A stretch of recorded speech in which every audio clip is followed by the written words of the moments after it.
In my previous life, my mother received the news prematurely and compelled Xie to marry me. However, she and my father perished during the journey of exile. Shortly after our union, Xie became indifferent towards me, which ultimately led to my despondent demise in a rural retreat. In this life, I no longer seek to repay kindness with obligation, resolutely refusing to wed Xie. To my surprise, he has become infatuated with me. 1. The moment I opened my eyes and beheld my mother, it felt like yesterday. Her face was etched with sorrow, and the handkerchief in her grasp was twisted almost into a ball. Ultimately, it seemed she steeled herself and declared through gritted teeth, "Ninger, then choose Xie." Xie? It had been so long since I had heard his name that I felt somewhat disoriented. That boy played with you in the countryside. It can be considered innocent childhood affection. If you marry him, he surely would not deceive or humiliate you. Before I could respond, my mother gently patted my hand, finally exhaling a breath, though her eyes suddenly glistened with tears. Her voice trembled. "Ninger, from now on, mother cannot accompany you. You must never be willful again. Once married, you must dutifully support your husband and raise your children. Xie is an ambitious lad. If he can achieve scholarly success, you will become a lady of status, far more dignified than your mother. If he does not succeed, he may become a teacher, and I shall provide you with a generous dowry to ensure a smoother life."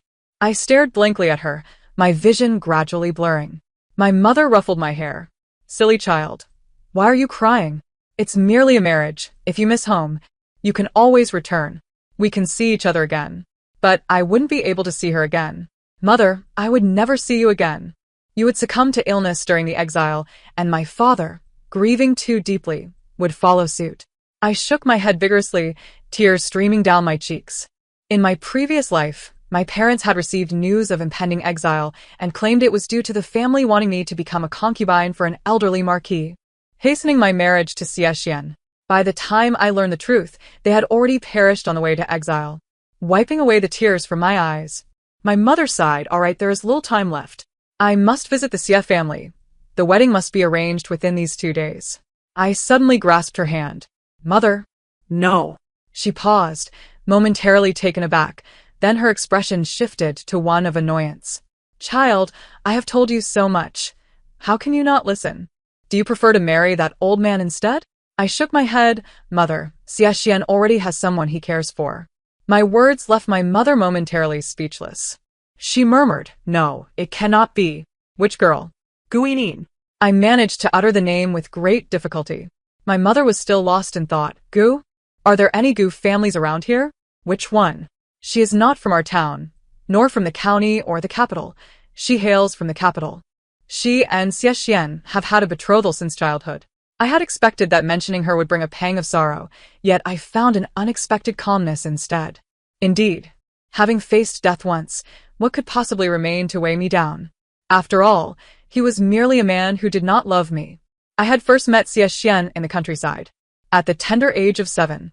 My mother and I had traveled back to the village to escape the summer heat when a ragged Xie, barely 10, had stumbled out from a path in panic, crashing into us and fainting on the spot.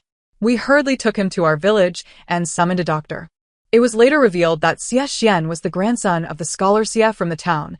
His mother had become pregnant with him before marriage, and due to the disgrace it brought, the Xie family had left them in the countryside.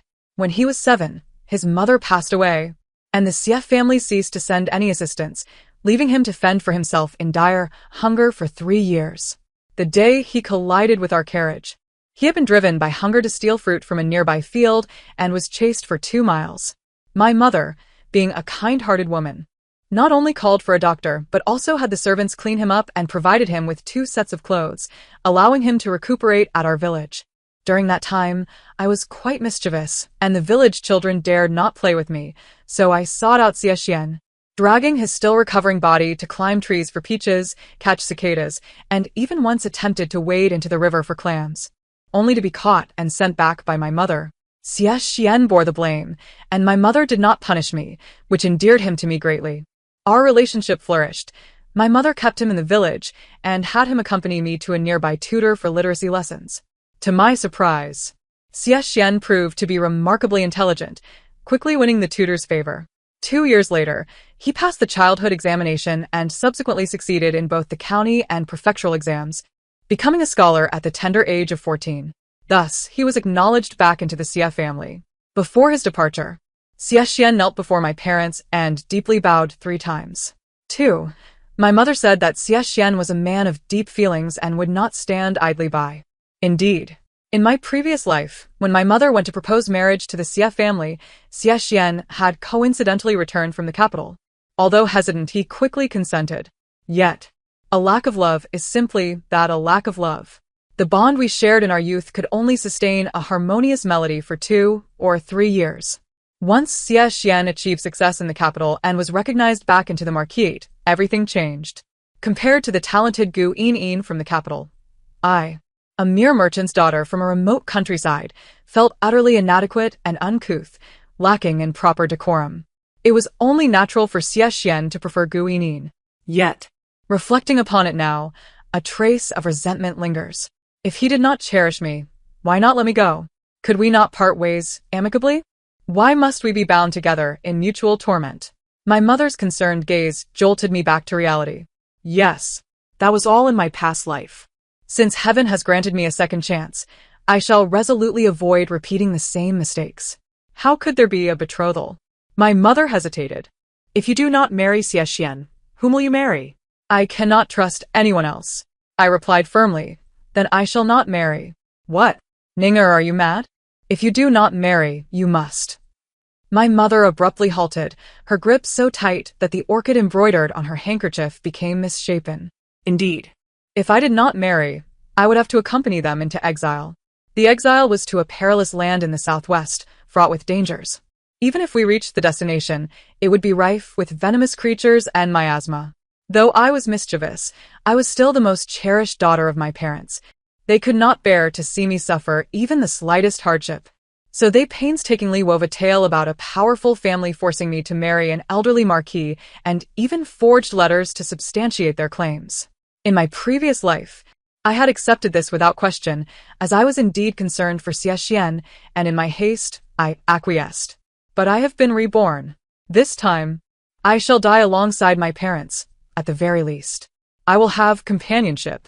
After a long silence, my mother finally sputtered, "Not marrying is still marrying." She swept away in a huff. Watching her stubborn figure fade from view, my vision blurred once more. Wiping away my hot tears, I rose and packed away all the jewelry I had accumulated over the years. Clutching my bridal box, I ran wildly. At 15, I was as light as a swallow, and I quickly dashed out of the courtyard to the banyan tree at the end of the street. The people of Pingan Town were simple and kind-hearted.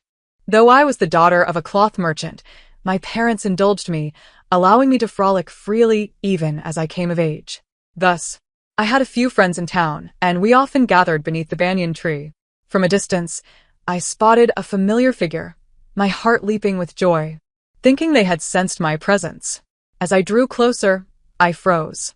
The figure was none other than Xie. "Oh, Xie the young scholar. When did you return?" Someone passing by greeted him. Xie replied with a gentle smile, "I returned this morning." At 18, Xie, though merely a scholar, possessed a handsome demeanor. Every action he took radiated the elegance of a scholar, making me feel utterly unworthy beside him. Indeed, I had reached too high. Xie's gaze soon fell upon my face, his eyes deep and his lips curling into a smile. "Ninger, I have returned." In the past, I would have eagerly approached him, sharing the town's latest happenings. But I was no longer the Lin Xuening of yesteryears. I had witnessed him. Clad in red on our wedding day, his face flushed with shyness, I had seen him parading through the streets on a fine steed, exuding pride. And I had also seen the coldness in his eyes during dark moments behind closed doors. His features, still youthful yet reminiscent of his former self, now seemed to blur my senses. Xie waved his hand in front of me. "Ninger, what is wrong with you?" I forced a laugh, tugging at the corners of my mouth.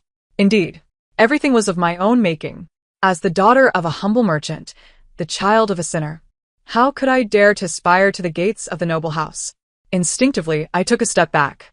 Just as I was uncertain how to confront the current situation with Xie, a voice called out, growing nearer.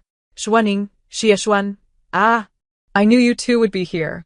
It was Lu Zhaoxing, the youngest son of the town's butcher. He was somewhat rotund from his hearty appetite, and as he ran, the flesh on his face jiggled. Upon reaching us, he leaned on his knees, panting heavily. "Xie Xian, why have you suddenly returned from the capital? Isn't the provincial examination approaching?" It suddenly dawned on me. Yes. It was already July, and the provincial examination would commence in the golden autumn of August. Originally, Xie Xian had intended to showcase his talents in this examination, but for some unknown reason, he had returned to Ping'an town. In my previous life, he had been preoccupied with the Lin family's exile, which had hindered his examination, drawing ire from his mentors and grandfather. This time, free from my entanglement, he would undoubtedly find it much easier. Thus, I smiled and urged him, "Indeed, Xie Xian, why have you returned so abruptly? Hurry back to the capital. If you miss the examination, you won't be able to become the top scholar next year." Right, the top scholar. Lu Zhaoxing attempted to join in the jest, but upon meeting Xie Xian's solemn gaze, he immediately shrank back, silenced. I too noticed something amiss with Xie Xian. His lips were pressed tight, and his gaze was cold and unyielding, revealing his displeasure. Indeed, he was displeased. In the next moment, he seized my collar, pulling me away, casting a warning glance at Lu Zhaoxing. Once we were at a distance and seeing me struggle, he finally released me. "Lin Xuening, how can you still laugh when the Lin family is in turmoil?" I was taken aback. He had already learned of it. "Did you hurry back because you knew?" Xie Xian's expression was stern. "Otherwise, why would I?" So it was. My mother had spoken truly. Xie Xian was indeed a man of deep feelings. The support the Lin family had provided in the past had evidently left a lasting impression on him. However, when he had rushed back to assist the Lin family, he could hardly have anticipated that my mother would seize the opportunity, forcing him to marry me. In this lifetime, that would not happen. I presented the makeup box in my arms towards him.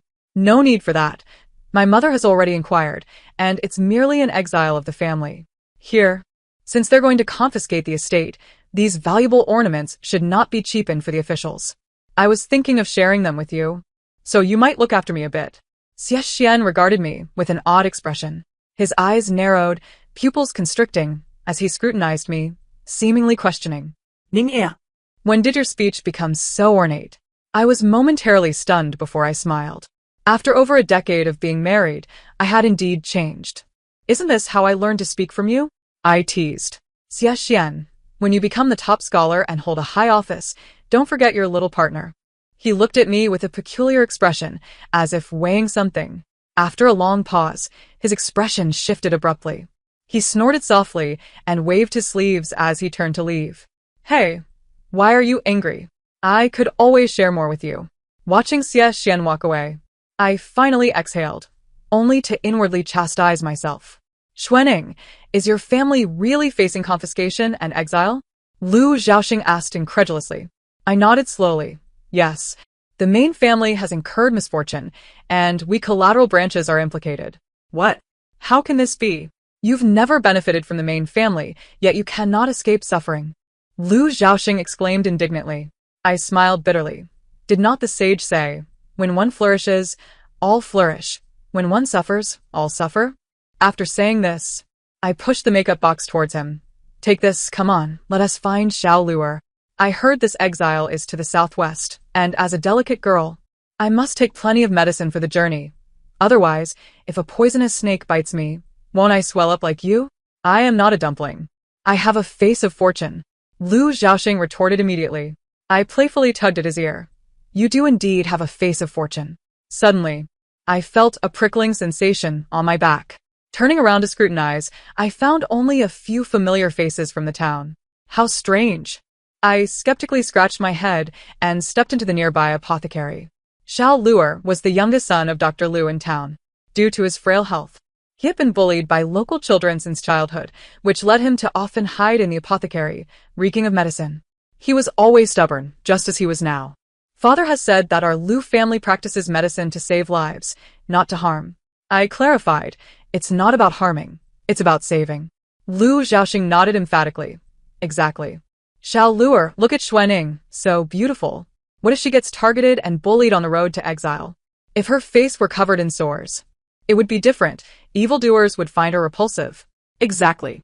Shall lure if you don't hold on.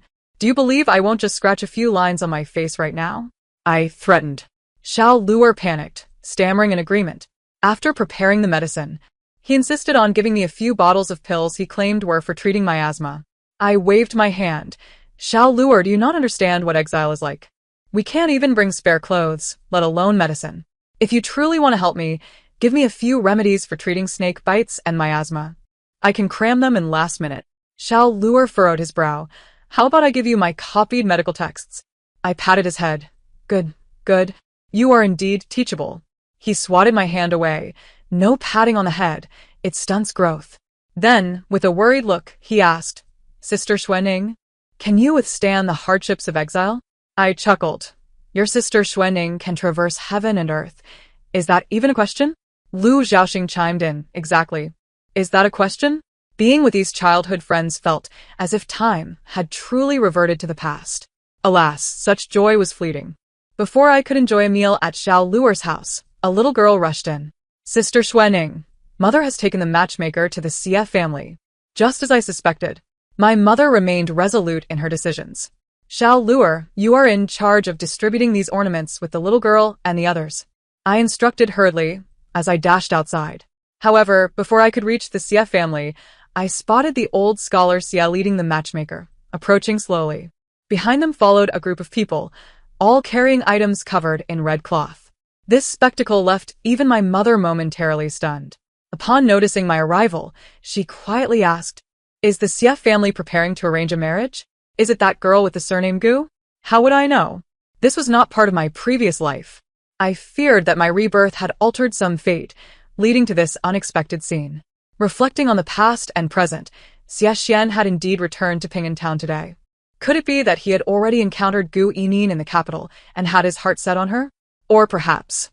Before I could gather my thoughts, the matchmaker, adorned with a red flower in her hair, approached, waving a red handkerchief with a smile.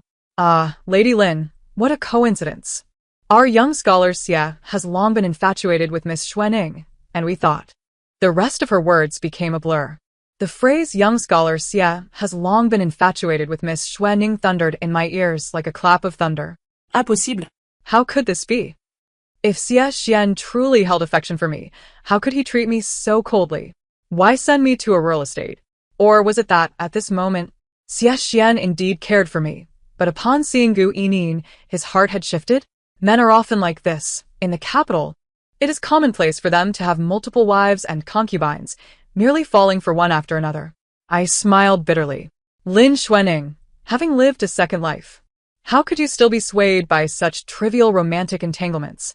In a moment of bewilderment, my mother, under the persuasive words of the matchmaker, began to exhibit a glimmer of joy. As Master Xie approached to pay his respects and recited the marriage proposal with a voice as thunderous as a bell, my mother's eyes reddened with emotion. Madam Lin, what are your thoughts on this marriage? Naturally, my mother nodded in agreement. I hurriedly intervened, offering an apologetic smile to Master Xie. There are no thoughts. I shall not marry. The town of Ping'an was small, and this commotion, both lively and peculiar, drew the attention of many neighbors, all displaying expressions of eager anticipation. Upon hearing my declaration, the crowd instantly erupted into murmurs of confusion. Is she afraid that young Master Xie might fail the imperial examination? Who can say? I've heard that the Lin family holds high positions in the capital, but I see that Xuening and young Master Xie seem to have a good relationship. How could she possibly refuse? Puening. My mother exclaimed in anger. Before she could chastise me, I was abruptly pulled away. It was Xie Xian, his expression dark and his voice low as he said, Ninger, I need to speak with you. Without waiting for a reply, he dragged me toward the nearby Xie residence. Let go, let go. I protested, shaking free once inside. Upon lifting my gaze, I met Xie Xian's crimson eyes. Considering that he might genuinely have feelings for me in this moment, I patiently tried to reason with him. Xie Xian, please don't. Ninger, you too have been reborn, haven't you? I stared at him in disbelief, and he wore an expression that confirmed my suspicions. So, he had also experienced rebirth? After a moment of stunned silence, I felt a sense of relief. Since we were both reborn, it would be easier to communicate. Xie Xian, I inhaled deeply. My greatest regret in my past life was not being able to stay by my parents' side. You understand, don't you? If you hold even a sliver of sentiment for our childhood friendship, you should support my decision, shouldn't you? His body swayed slightly, his voice barely audible. And what about me? His gaze locked onto mine. Ninger, what about my feelings? Have you ever considered me? You? I laughed softly. Young Master Xie. There is the esteemed Gu Yinin waiting for you in the capital. You are both admired as a couple by everyone. Surely you don't wish to abandon that? Xie shook his head. No, Ninger, you misunderstand. I raised my hand. Regardless of whether it's a misunderstanding, everyone in the capital believes that to be the case. And that is the reality.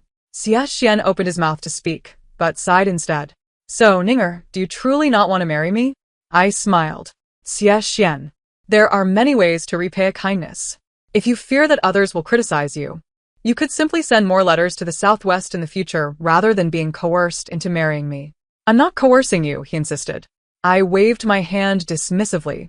I understand. My mother has always said you are a person of deep feelings. You are marrying me willingly out of gratitude, I know. No. I genuinely have feelings for you, Ninger. Xie. I gazed steadily at him. In my past life, I waited day after day at the other estate. Did you ever come to see me? Instantly, his face drained of color. I let out a cold laugh. So, Xie, stop deceiving yourself. Furthermore y linkuening. Have been foolish long enough. That day, the Lin family and the Xie family became the talk of Ping'an town. I had no time to heed the gossip. Seizing the opportunity while my mother was sulking, I quickly gathered the maidservants and the workers from the fabric shop, giving each of them 50 taels before sending them away. My mother was momentarily stunned by my actions before turning away to wipe her tears. My father, weary from travel, returned home.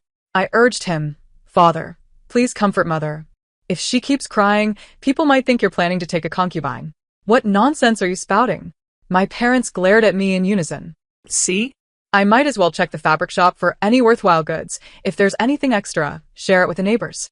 You two continue your romance. In my previous life, after marrying Xie, I had managed affairs for 6 or 7 years, so I knew how to handle matters properly. I decided to wait until my parents calmed down before returning. The shop was left with only some old fabric. You clever girl, my father remarked, sighing once more. But Ninger, if you are exiled, the journey will be perilous. Father, I had Dr. Liu prepare a prescription. If I brew it and apply it to my face in the coming days, it will allow me to develop sores, making the journey safe. Father looked astonished, then sighed deeply after a long pause. Your mother and I originally planned to keep this from you. But the news of your exile ultimately came from that scoundrel Xie. He has always doted on you, and likely let the information slip unintentionally. It's fate. I frowned. Father, the message came from Xie?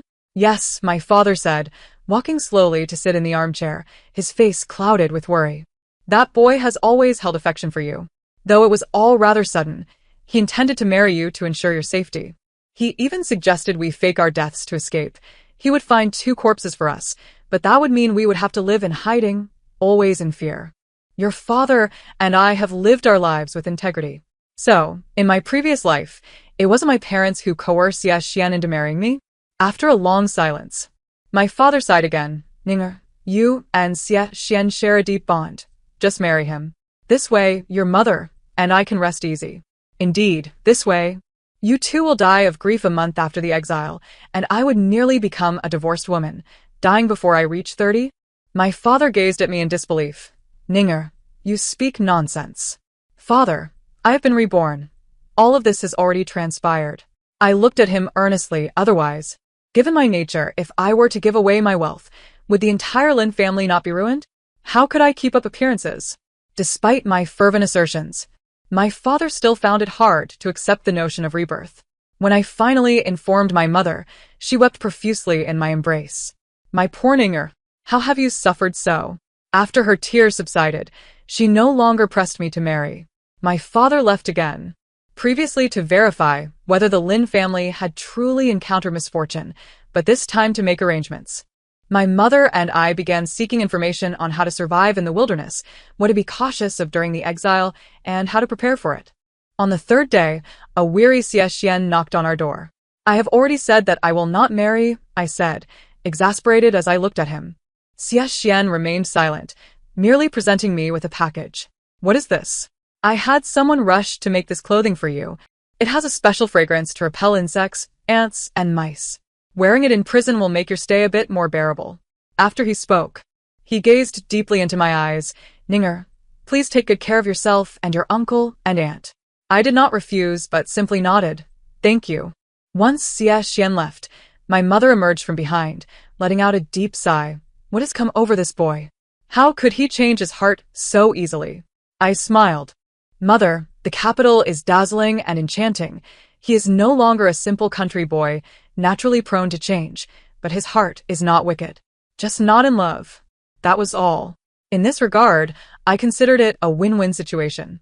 In the following days, Lu Zhaoxing and Xiao Luer visited one after the other. My mother delved into the study of medicine, while my father learned self-defense techniques from the town's old constable. As for me, I organized our affairs and managed to gather 1,000 tales to give to Xie Xian. He likely shared the experience of rebirth with me. While he had some skills, he would find it difficult to manage without funds. Since he was concerned for our welfare, I thought it best to provide him with a bit more money for his endeavors, which would be far more effective than my father fumbling about like a headless chicken. When the officials surrounded the fabric shop and our home in an imposing manner, my parents and I exchanged bittersweet smiles. As we were bound and taken away, Lu Zhaoxing followed behind, sobbing uncontrollably, his little pigtails and runny nose evident as he wiped them with his sleeve. I caught a glimpse of Xie Xian beneath the banyan tree. He stood tall, his gaze profound, and his brow furrowed with worry. Someone asked him, "Young Master Xie, what crime has the Lin family committed? They seemed fine before." He shook his head. "I don't know. Are you not close with Lin Xuening? Why not investigate?" "No." "My good sir, I have to prepare for the provincial examination." "Oh, you must become a juror now." The whispers of conversation drifted into my ears, and a smile graced my lips. How delightful. Xie Xian, from this moment forth, you may gallop forth with the wind at your back, no longer burdened by my presence. I am uncertain how Xie Xian managed it, but our family encountered no undue hardship on the journey to the provincial prison. Only when the rest of the Lin family branches gathered before our exile did Xie Xian visit the prison once more. Upon seeing my face marred with sores, he was momentarily taken aback, but soon broke into laughter. "Ninger, you have always been astute. This method is indeed appropriate. The master once said that if you were a boy, you would not only rank among the top scholars, but would surely pass the imperial examination with ease. This man, after refusing to marry me, has grown warmer than in our past lives, even able to jest. Yet, after jesting, as he spoke of having arranged for our fellow travelers, his gaze subtly urged me to look at his sleeve, where a letter was swiftly slipped into my hands. The letter was thick and, upon opening it, I discovered a sharp blade and a piece of magnet wrapped within its 2 pages.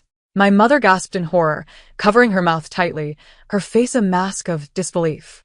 The prison was dimly lit, with only a small window allowing a sliver of daylight to break through. Standing to read the letter was arduous, as Xie Xian's pages were densely written. Initially, they contained only warnings, and I squinted to absorb every word. My father leaned in. "Now that we are here, why can't that rascal Xie Xian simply speak his mind instead of writing a letter?" Yet my body began to tremble slightly. Hot tears fell, splattering onto the letter and blurring the dark ink. "Ninger, in our past life, despite all the plans, your in-laws still met with calamity. Fortunately, I have been reborn. Be wary in Linqin County. So, it seems that Xie Xian's claim that my parents died of illness in our previous life was but a ruse? They were victims of foul play? Who was responsible? And for what reason?" Meeting my father's gaze, I hastily wiped my eyes and continued to read, though my body swayed unsteadily. Struggles for the throne? Had the Lin family been embroiled in such turmoil? "No wonder." My father's expression mirrored my shock as he stood on tiptoes to get a better look. Indeed, the news was conveyed by Xie Xian, and my parents in both this life and the last were likely unaware of how the main family fell into misfortune, leading to their confiscation of property, their exile, and ultimately their demise. My dear parents, they are living souls, entirely unrelated to the power struggle. Why could they not be spared? Why? A tempest of anger swirled within me, yet it ultimately dissipated into helplessness. At the end of the letter, Xie Xian penned, Ninger, I had thought you would find comfort and joy in the countryside as you did in your childhood, but I was mistaken. In this life, regardless of where you may be, I hope you find joy and that all your endeavors meet with success. Is he seeking to sever all ties with me? Perhaps that is for the best. The letter fell into the chamber pot, the ink quickly dissolving and vanishing from sight. My father, however, was left in a state of confusion and regret. It is my fault. Had I listened to Xie Xian and staged a fake death, it would have been far better. Why must we take such risks, dragging you both into this?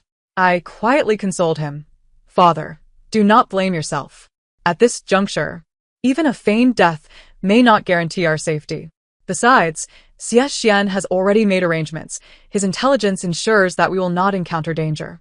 My mother nodded in agreement, and my father appeared somewhat reassured. Our exile required us to travel 50 miles daily. The Lin family's branches set forth, having made preparations. Though we were not shackled or bound, it was less than 2 hours before we were met with wails of despair. My father, accustomed to the hustle and bustle of business, found the journey manageable, while I, having seen the world, thought this distance trivial. Yet my mother, unable to bear the strain, faltered before half the day had passed, compelling my father and me to take turns supporting her. From dawn to dusk, until the moon hung high in the sky, we finally paused to rest. A thin blade slipped from my sleeve, quickly returning to embed itself in a wooden staff. A smile tugged at my lips. Xie Xian had indeed provided me with a formidable tool. In our past life, despite being the top scholar, Xie Xian had many acquaintances, including one skilled in concealed weapons. This particular weapon, known as Xing Wuzong, was my favorite. I practiced daily for 3 months before mastering its use. Far more effective than the fine needle hidden in my hair. Lost in thought, a sudden shout broke through. I quickly looked up, only for my mother to cover her eyes. Ninger, do not look. My father muttered under his breath, and this is just the first day. Nearby, an unknown relative lamented, do not speak of the first day. From the moment we set off this morning, their expressions were ominous. Alas! What a shame for such a fine girl to lose her purity. It is truly tragic. I removed my mother's hand from her eyes. Lost her purity? Since I am here, I cannot simply stand by. Hey, Ninger, where are you going? I need to relieve myself. Climbing a tree branch, I scrutinized the scene under the luminous moonlight. This was not as I had imagined. The cousin being dragged away was threatened by the constable for a while, sitting there and calling for help, while the constable even offered her half an apple to eat. Is there such a disgrace to one's dignity? Or perhaps, are these Xie Xian's agents? Or did they have a prior affair? I observed the constable closely before retreating quietly. My parents, seeing my return, assessed me with cautious eyes, and upon confirming I was unharmed, they relaxed. I gently pressed on my mother's calf, reassuring her, do not worry, your daughter is not reckless. My mother shot me a glance, yet exhaustion soon overcame her, and she fell into a deep slumber. My father quietly offered me half a bun. Ninger, you must be hungry. Hurry and eat. I was taken aback. Today, we were given only 2 buns, yet he saved half? I quickly waved my hand. Father, I am not hungry. You should eat it. As we were engaged in our gentle push and pull, a soft cough interrupted us, and we turned to see a constable tossing something from his arms before turning to leave. Bang! I quickly released my mother's leg and caught the item with both hands, inhaling its aroma in astonishment as I looked at my father. Meat? Gaining my father's affirmation, I stealthily angled my body to shield us from prying eyes and shared some with my father, saving the remainder for my mother. My father wiped his mouth. Xie Xian is quite considerate. I could not help but chuckle. Indeed, I did not part with 1,000 taels of silver for nothing. With the constables providing meat every 3 days, my parents and I fared relatively well, yet the other branches of the family quickly withered away. One day, a child of about 7 or 8 collapsed. Doctor. Quickly find a doctor. The constable scoffed. In this desolate place, where would a doctor come from? Besides, you are exiles. Do you have the money to seek a doctor? You! Enough of that. You are criminals. Either carry him or leave him behind. Choose one. As the concealed weapon in my sleeve stirred with anticipation, a familiar voice echoed from the distance. Are you looking for a doctor? My parents and I exchanged incredulous glances. Is that little Dr. Liu? Liu Er's elder brother? When Liu Yuanfeng arrived atop a fine steed, my eyes nearly popped out of my head. It truly is him. Little Dr. Liu, over here, quickly. My father disregarded the constables and beckoned Liu Yuanfeng to check on our cousin. Seeing this, I hurried towards the constable. Constable, look here. We are traveling 50 miles a day. If someone is unwell, they will slow down our progress, which would hinder your task, right? Why not let the doctor treat him, so we can move faster? Others chimed in, their faces pleading. The constable, unable to bear the sight of my festering face, averted his gaze. Speak your piece, but do not crowd me. Reluctantly, he waved his hand. Then let us rest for half an hour. The clan's younger brother had been treated, yet he lacked the strength to continue onward. It remained a mystery how Liu Yuanfeng managed to negotiate with the local officials, for he simply rode alongside him, inciting envy among the others. When night fell and we rested, Liu Yuanfeng discreetly confided, Little Liu has been pleading with me at home for several days. I truly could not withstand it. Moreover, I have acquired a few of your adornments. Ah, one cannot be too harsh when accepting gifts. I could not suppress a chuckle. The following day, after the younger brother had regained his health, he insisted on riding, throwing a fit when urged to walk, prompting the officials to lash him with a whip. Reluctantly, he trudged along, tears streaming down his face. The rest of us abandoned any thoughts of riding and obediently followed the path on foot. With Liu Yuanfeng present, although the journey was arduous, we remained largely unscathed. Whenever we reached a resting spot, we were fortunate enough to share a bowl of warm soup, while the officials often provided chicken broth, much to everyone's delight. Upon our arrival in Ning County, a group from the capital joined us, significantly swelling our ranks. The number of officials escorting us also increased, and they shackled us as well. Liu Yuanfeng, realizing the situation was untenable, took his leave on horseback. We, the collateral branches of the family, were understandably incensed with the main family that had brought us to this plight. Although we cursed them along the way, we refrained from taking action during our rest. Exhaustion rendered us powerless, and despite our grievances, we could not be excessively harsh, as we were, after all, kin. The main family, compared to us, seemed to have suffered even more grievously. As night descended, my father, with tear-filled eyes, sought out a clan uncle whom he had not seen in decades. Curiosity compelled me to sneak a glance. The uncle appeared aged and despondent, his hair completely white. He lamented to my father, You have truly endured much hardship. Upon returning, my father wiped his tears and said, Ninger, your uncle had black hair just a few years ago. He has suffered greatly. My mother, too, was visibly affected. I surveyed our relatives, and in that moment, who among them had not endured tremendous suffering? It was infuriating to think of the scoundrel who had embroiled us in this power struggle. Why must their ambitions drag the entire clan into anguish? Just then, I noticed two unfamiliar officials exchanging glances before stealthily slipping into the woods. I quickly grew wary and asked, Father, how far is it to Qinxian from here?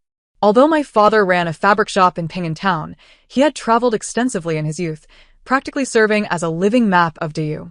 He wiped his murky tears and surveyed the surroundings. This should be Nitushan. We just need to cross 2 more hills.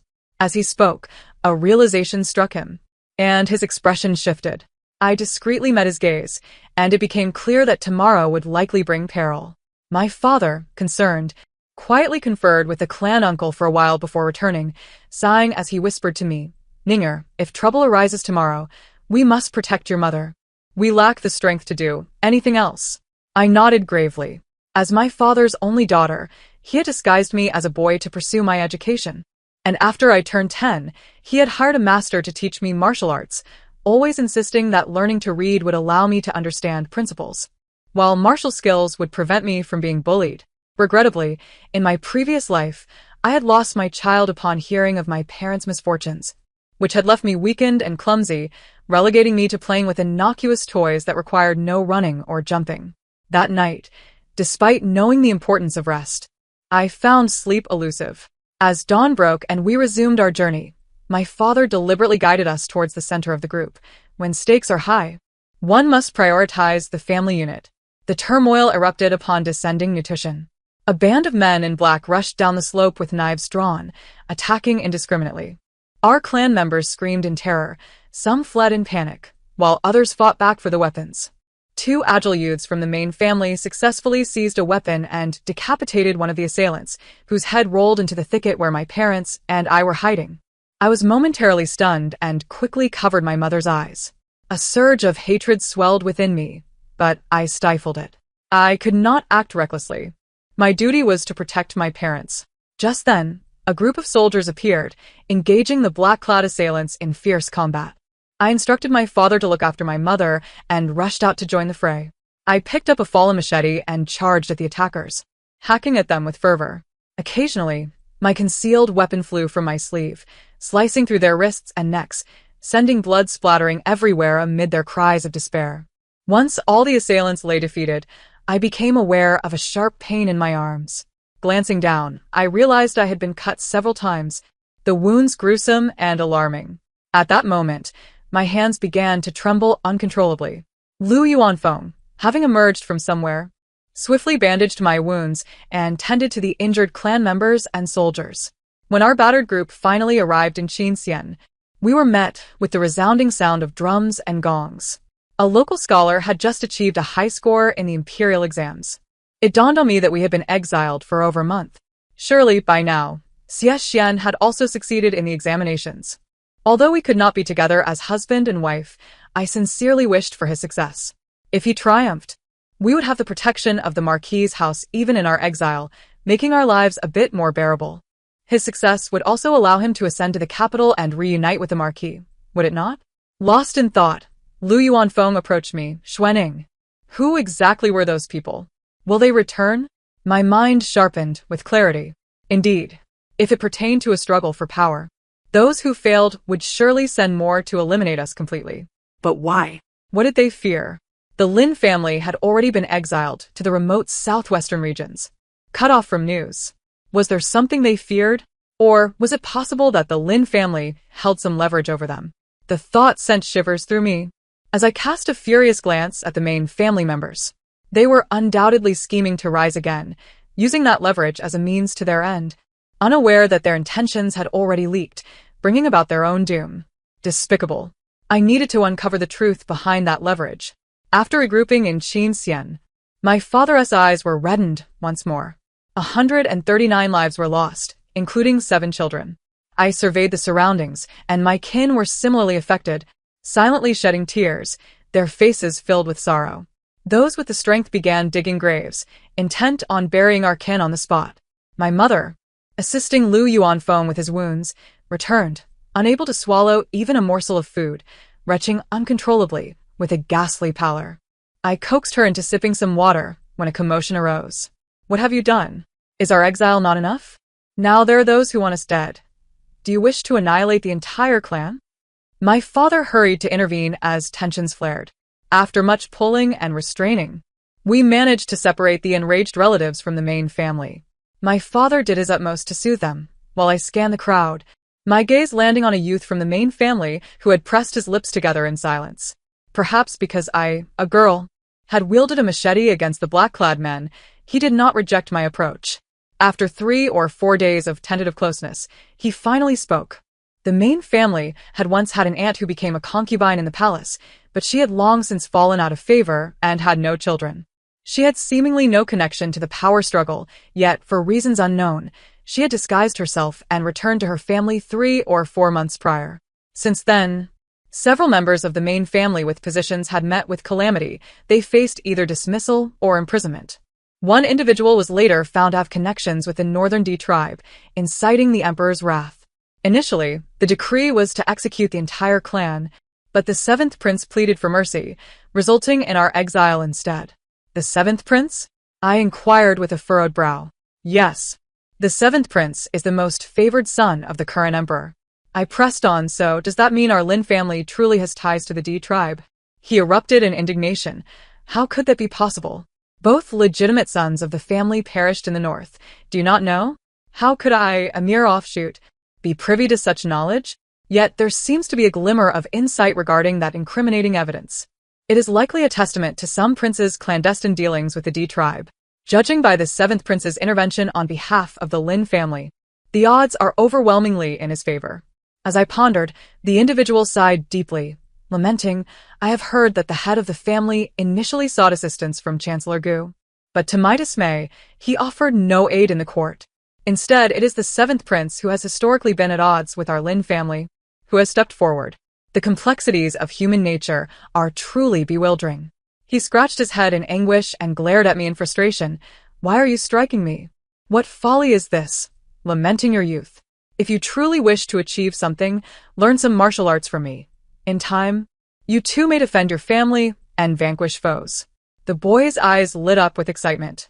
You can teach me, though I am of the fairer sex. My ferocity in battle has indeed astonished my kin. Under the moonlight, as I guided others in martial training, curious youths from the clan began to join in. I remained silent, merely demonstrating and correcting their stances. The once despondent Lin family began to revive, invigorated by the fervor of these young hearts. When it was time to rest, my father quietly confided, those officials claimed that the county magistrate only dispatched aid after receiving a letter from the Marquis of Ningyu. Do you know the Marquis of Ningyu and Ningyu? I nodded. Xiexian's father is the Marquis of Ningyuan. My father appeared enlightened, yet I was filled with astonishment. At this moment, Xiexian had just achieved success in his examinations and had not yet traveled to the capital, let alone made an acquaintance with the Marquis. How could he persuade the Marquis to send a letter to the magistrate of Qin County? Even if Xiexian had immediately written to the Marquis upon his rebirth, how could such recognition be so easily arranged? Or was it that Xiexian did not participate in the provincial examinations, but rather went straight to the capital after visiting us in prison? Lost in thought, I felt a gentle tug on my arm. Turning to see Lu Yuanfeng, he carefully unwrapped the cloth from my arm and, upon meeting my gaze, offered a wry smile. Xuaning, your jewelry is gone, but I have replaced it with the finest medicinal ointment for your wounds. It was evident that resources were scarce. Indeed, throughout our journey, Lu Go was the one shouldering the expenses for our treatment.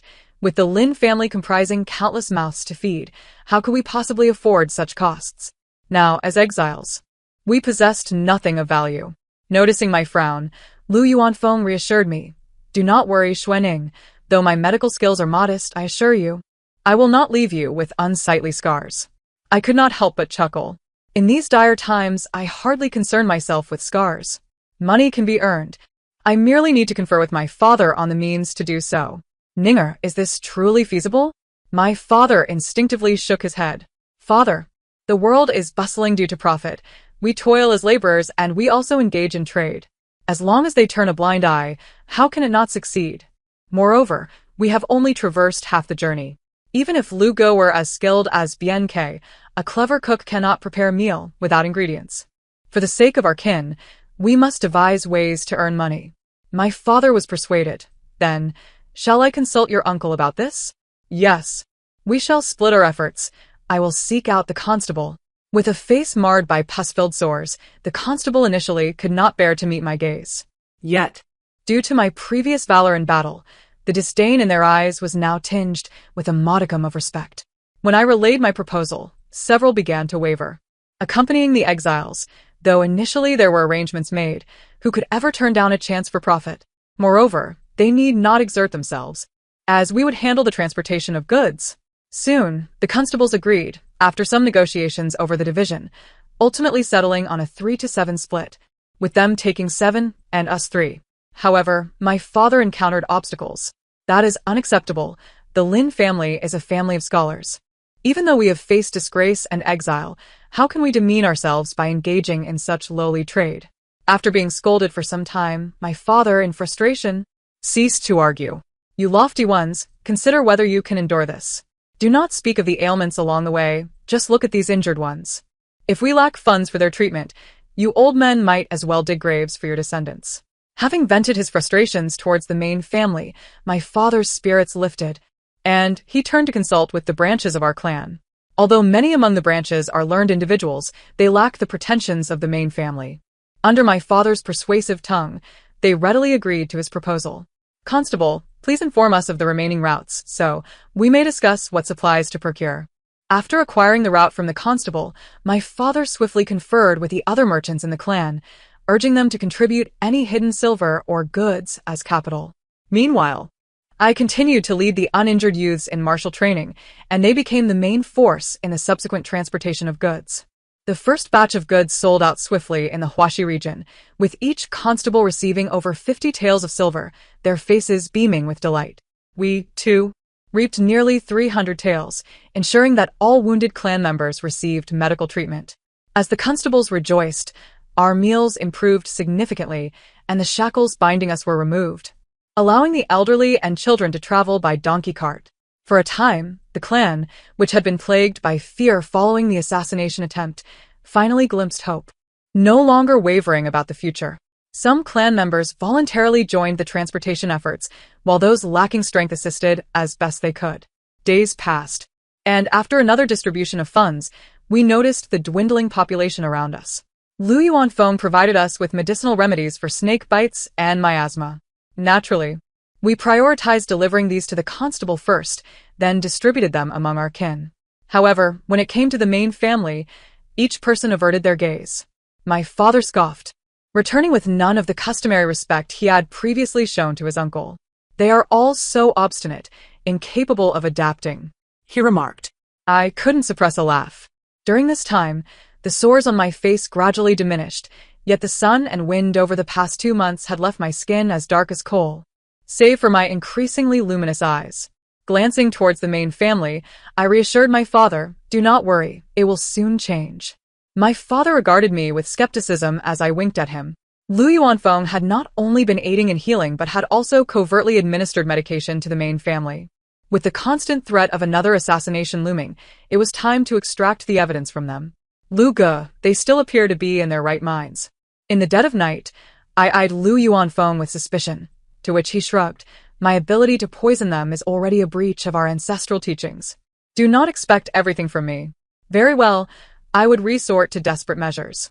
The constable had been dispatched to the county to revel in merriment, and tonight, we donned the attire of the barbarians to extract information. Unfortunately, the main family remained unmoved. We changed into princely garb, employing all manner of stratagems, yet to no avail. Exhausted, I lay down, finding these individuals exceedingly difficult to deal with. Just as I was resting, a familiar constable returned, momentarily taken aback upon seeing me, but quickly regained composure, seemingly recalling something, and presented me with a small pouch. "Constable, what is this?" "I know not. It is a gift from your fiancé." "Fiancé?" Xie truly did not care for his reputation while arranging matters for us. Once the constable departed, I opened the pouch to find a blank sheet of paper. Lu Yuanfeng inquired, "What is this? Why the rush?" It was merely a trick of the trade. I held the paper near the fire, and gradually, characters began to appear. Lu Yuanfeng, astonished, watched as I swiftly read the contents before tossing the paper into the flames. The constable jumped up, exclaiming, "Hey, why did you burn it?" I offered him a bemused smile. This letter was likely one that Xie had instructed him to deliver to me earlier. He must have glanced at it, found nothing of value, and could not unravel its meaning, thus passing it to me. "Forgive me, dear constable, but this is a letter from my fiancé indicating his intent to burn it, lest it implicate you." I acted without much thought. The constable, infuriated, stamped his foot, yet found himself powerless to act. He truly departed this time, and my expression turned icy. Rising to my feet, I seized the head of the family. "Lu, brother, we are in trouble." Observing the fading ink on the paper I had prepared, I sealed it within a bamboo tube, which I then tucked into a scroll and handed to Lu Yuanfeng. If my assumptions were correct, Xie should now be en route to the capital. Should this endeavor succeed, our Lin clan would finally be vindicated, allowing us to return to Ping'an town. Even if it fails, we would still create chaos in the capital. Once more, we set forth, the foliage around us growing increasingly lush. When we first encountered the miasma, the thick white fog nearly caused us to become separated.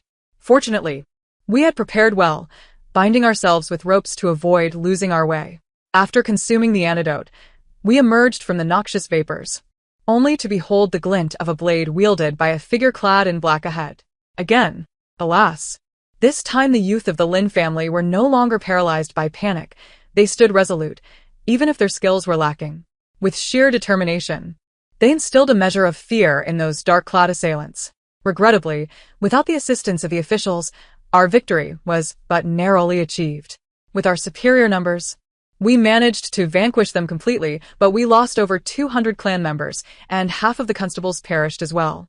Silently, we dug graves for our kin and transported the constables' bodies to the county. Lu Yuanfeng and my mother tended to the wounded, and one of the collateral branches could no longer contain his rage, delivering a vicious kick to the head of the family. "You owe me my son's life." His words instantly resonated with the mournful cries of the clan. I too felt tears prick at my eyes. After a moment of furious exclamation, the man slowly sank to his knees. "My poor son, only 16, what have you done? Not only have you condemned us to exile, but you also demand our lives?" Wave after wave. "Are you intent on exterminating our clan?" The head of the family averted his gaze, and I inhaled deeply before stepping forward. "Uncle, please rise. I assure you, this will be the last wave." He gazed at me incredulously. "Really? Indeed, truly. They possess evidence of the seventh prince's collusion with the barbarians. But I have already obtained this evidence and sent it to the capital." The head of the family and a few others who were aware of the situation looked at me with trepidation. "You insolent child, cease your nonsense." The head of the family shouted, his anger causing his mustache to bristle. I dismissed his ire with a wave. "Whether it is nonsense or not, we shall soon find out." They exchanged glances, uncertainty flickering in their eyes. Xie Xian, after all, was reborn, while I held disdain for his affections. His abilities were nonetheless credible. It was merely a matter of time.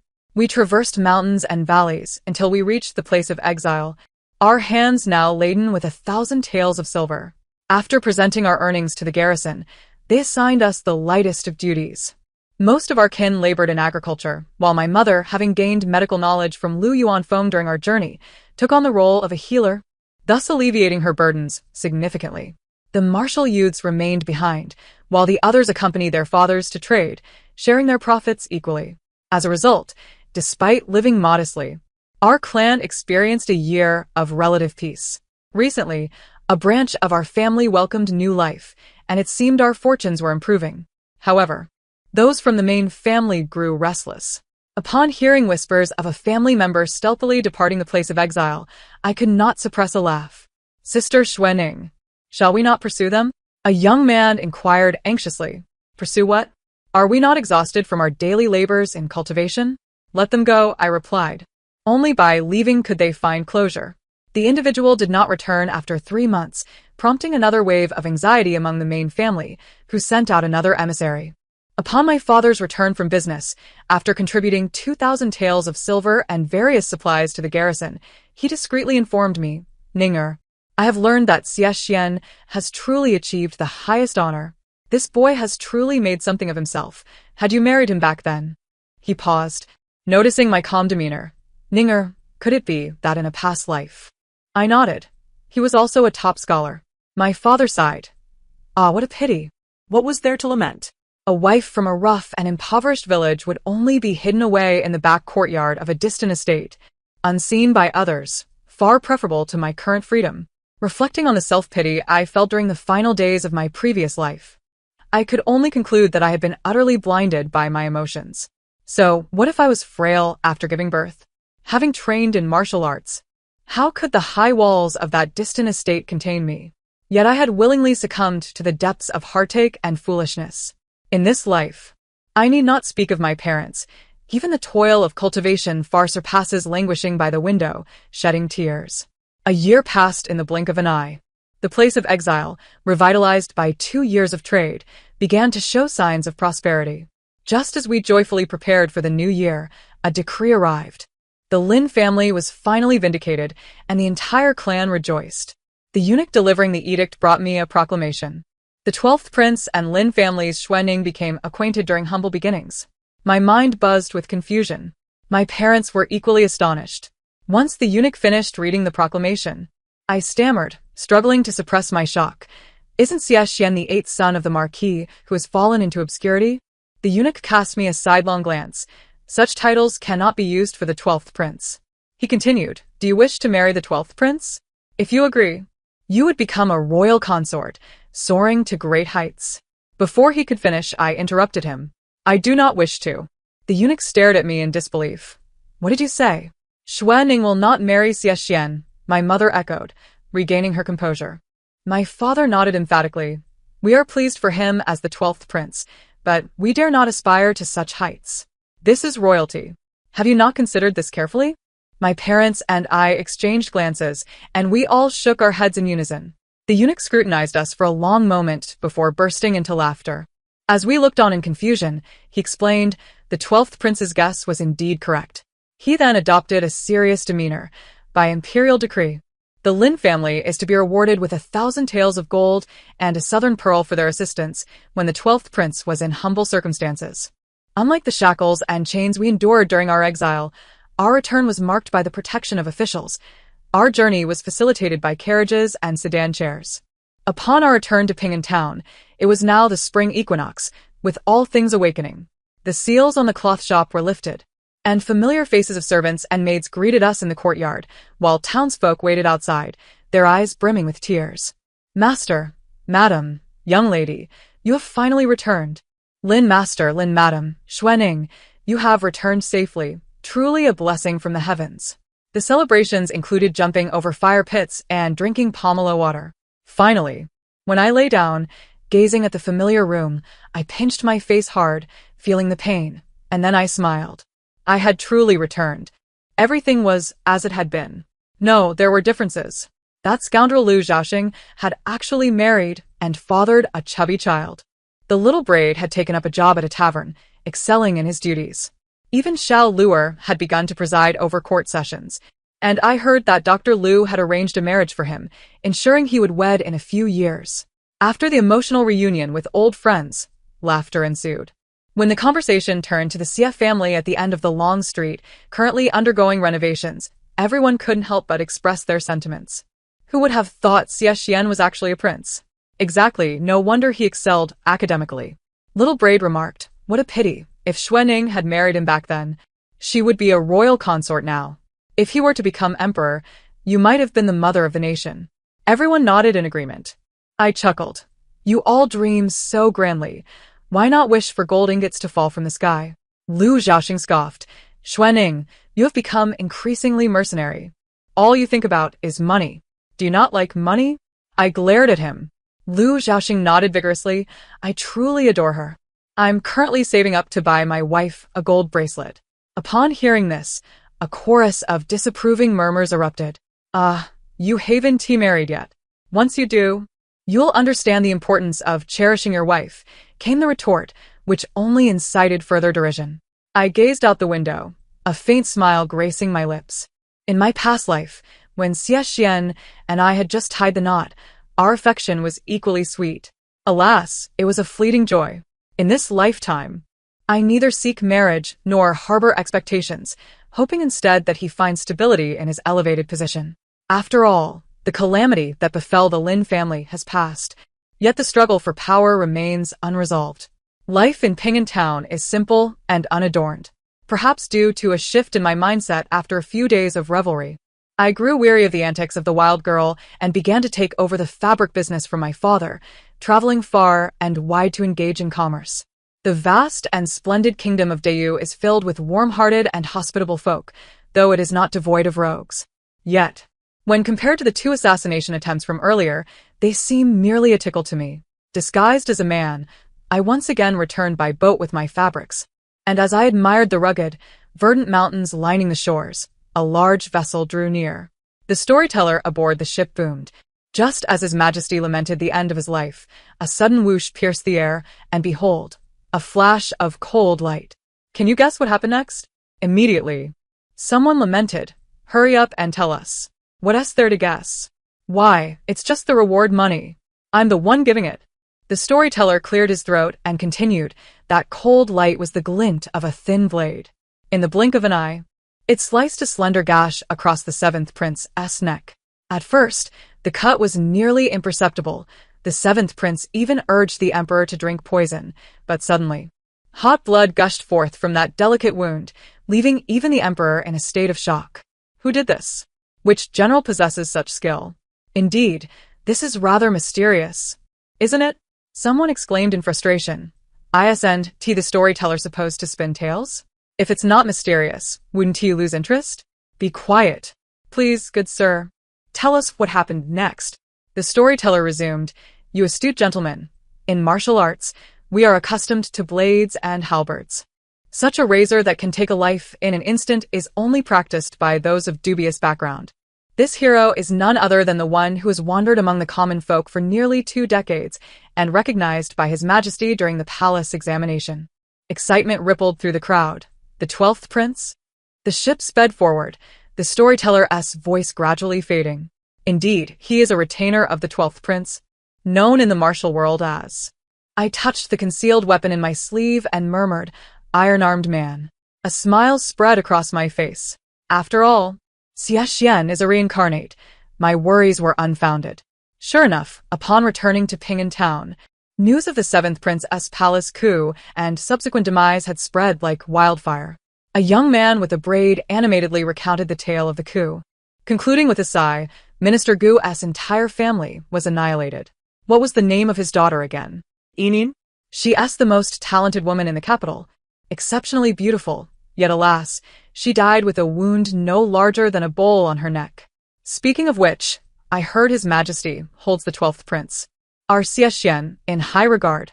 It's a pity that after all these years of wandering, the royal family doubts his lineage. I wonder if he can ascend to the throne. If he does, do you think we'll all rise with him?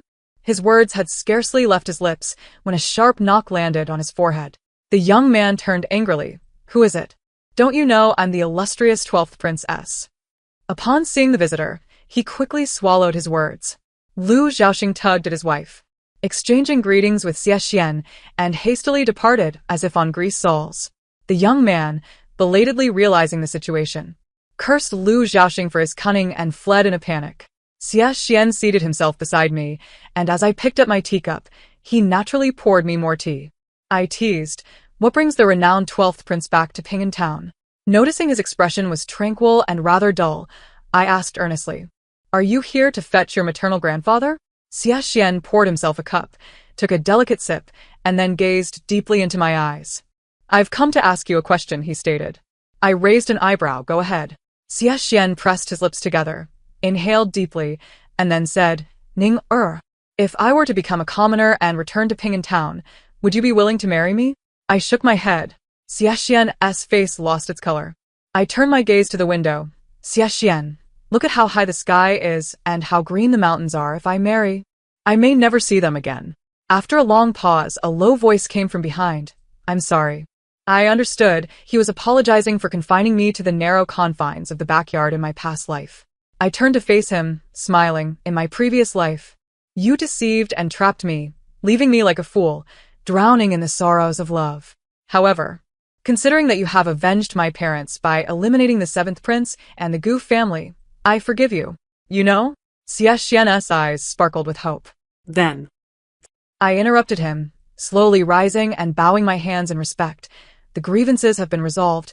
12th prince, may we not meet again. The story concludes here. Thank you for listening, and I look forward to our next tale.